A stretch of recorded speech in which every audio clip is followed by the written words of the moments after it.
Just try and imagine you're a high-ranking banker and you're offered a chance to invest in a multi-million-dollar airport project in a booming capital city.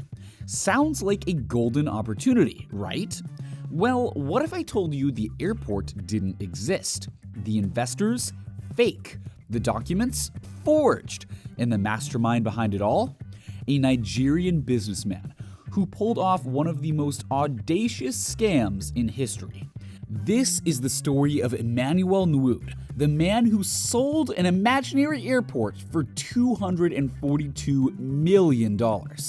This isn't some small-time scam. This was a meticulously planned fraud that lasted years, involved fake identities, government-level deception, and even a ritual involving 12,000 pigeons. It all started with a fax. In March 1995, Nelson Sakaguchi, a senior director at Brazil's Banco Noroeste, a bank with really deep pockets, received a message from T.A. Williams, supposedly the director of budget and planning at Nigeria's Ministry of Aviation. The proposal? A lucrative investment in a new international airport in Abuja, Nigeria's rapidly growing capital. The Central Bank of Nigeria wanted Noroeste as an investor, and the rewards would be immense. A $10 million commission on the deal. Sounds like a golden ticket, right? Here's the kicker. There was no airport. But Sakaguchi didn't know that, and he was about to make the biggest mistake of his career. Did you know?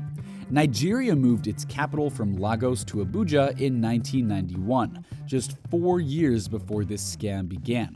The rapid development of Abuja made it the perfect backdrop for Nwude's con. What would you do if someone offered you a $10 million commission for investing $50 million in a guaranteed project? Would you take the risk, or would you dig deeper to verify the deal? The grand setup, staging the perfect illusion. Anyways, to pull off a scam of this magnitude, Nwude knew he needed more than just fake paperwork. He needed to make it feel real, and that's where his team came in. Nzerebi Okoli, the insider who helped draft official-looking documents. Christian Ikechukwu Ananjaba and Amaka Ananjaba, the couple who would pose as Nigerian government officials. And of course, Nwude himself, playing the role of Paul Ogwuma, the governor of the Central Bank of Nigeria. With forged business cards, official-looking documents, and extravagant meetings, the scam was set in motion. In 1995, Sakaguchi flew to London for a meeting that would change his life, though not in the way he expected. Trivia. Let me tell you here, Nwude's accomplice, Christian Anajemba, was later killed in a suspicious car accident in 1998, just as investigators were closing in on the scam. Coincidence? You decide, and let me know in the comments. Selling the dream. How Nwude made it believable. Moving on. The moment Sakaguchi arrived in London, he was met with a limousine that took him to an exclusive 5-star hotel. Inside, he was greeted by a distinguished-looking man who introduced himself as Paul Ogwuma, the governor of the Central Bank of Nigeria. Of course, this was Emmanuel Nwude. And he didn't just stop at appearances. He presented official-looking contracts, stamped approvals, and letters bearing government seals. Even better, he promised a $10 million personal commission for Sakaguchi if he invested $50 million up front. And, to show good faith, he only needed a small initial deposit, just $35,000. It was a tiny price to pay for a massive reward. And just like that, Sakaguchi took the bait, the snowball effect. Money, mansions, and mayhem. And once the first transfer went through, the floodgates opened. Over the next 3 years, Sakaguchi authorized 94 wire transfers to 17 different bank accounts across Switzerland, the Cayman Islands, Hong Kong, Nigeria, the UK, and the US. Total amount lost, $242 million. With the money flowing in, Nwude and his accomplices went on a spending spree. mansions in Nigeria, London, and California, luxury cars, diamond-studded watches, and private jets, you name it. They bought it alongside throwing lavish parties with Nigerian elites. Nwude even purchased an 11-story high-rise in Lagos, where he lived in the penthouse like a modern-day kingpin. Trivia. Fun fact. Nwude's penthouse was so extravagant that it became a symbol of his ill-gotten wealth. He even owned $4 million worth of Italian marble. Who needs that much marble?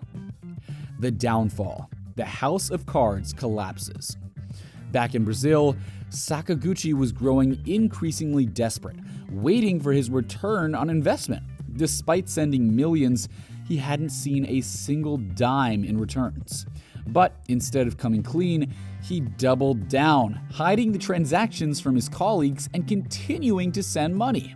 Sakaguchi tried to cover up the missing funds by transferring smaller amounts of $3 to $4 million at a time, avoiding the need for board approval. By 1998, the jig was up.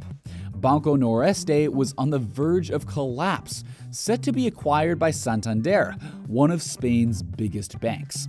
But there was a problem. Half of Noroeste's capital was missing. Where had $242 million gone? An internal audit uncovered something shocking. The money was sitting in offshore accounts linked to Sakaguchi. His secret dealings were exposed, leading to his firing, arrest, and a 2.5-year prison sentence. Trivia.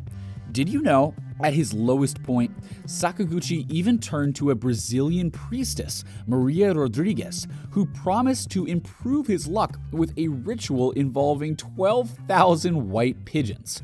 Yes, you heard that right, 12,000 pigeons. The cost? A cool $20 million. Spoiler alert, it didn't work. Just like that, the con came crashing down. But what about Nwude? The arrest and trial. Justice served? In 2004, Nwude and his accomplices were finally brought to justice. Charged with 86 counts of fraud, they faced the full force of Nigeria's newly established Economic and Financial Crimes Commission, EFCC. His mansions, cars, and even $4 million worth of Italian marble were seized. But true to form, Nwude wasn't going down without a fight. And just when you thought this couldn't get any crazier, Nwude tried to bribe the EFCC chairman with half of the stolen money. Yeah, he really did that, but it didn't work. The efforts were caught on camera, adding even more charges to their already lengthy list. He was sentenced to 25 years in prison. But here's the kicker. He only served 1 year before being released in 2006. And if that wasn't enough, he managed to reclaim a significant portion of his seized assets, arguing that some of his wealth was earned legitimately. Do you think Nwude's sentence was too lenient, or was justice served? Let me know your thoughts. Where are they now? So where are the key players today? Amaka served her time, 2.5 in prison, and somehow transitioned into politics, becoming the managing director of a waste management agency. Talk about a plot twist. Sakaguchi, after his release, faded into obscurity. And Nwude? If you thought he learned his lesson, think again.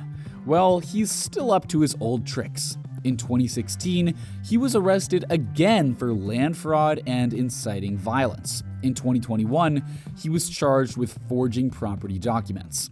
And yet, he's still a free man.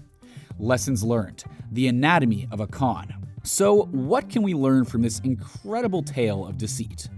First, always verify the legitimacy of an investment opportunity. Second, if it sounds too good to be true, it probably is. So better double check, as you can see greed can blind even experienced professionals. And finally, some con artists just keep getting away with it. In the end, the story of Emmanuel Nwude is a stark reminder that in the world of high finance, not everything is as it seems. And sometimes, the most valuable asset you can have is a healthy dose of skepticism. What do you think? Is Emmanuel Nwude a true criminal mastermind, or just a proof that justice isn't always served? Drop your thoughts in the comments, and remember, always double-check your investments before you buy an airport that doesn't exist.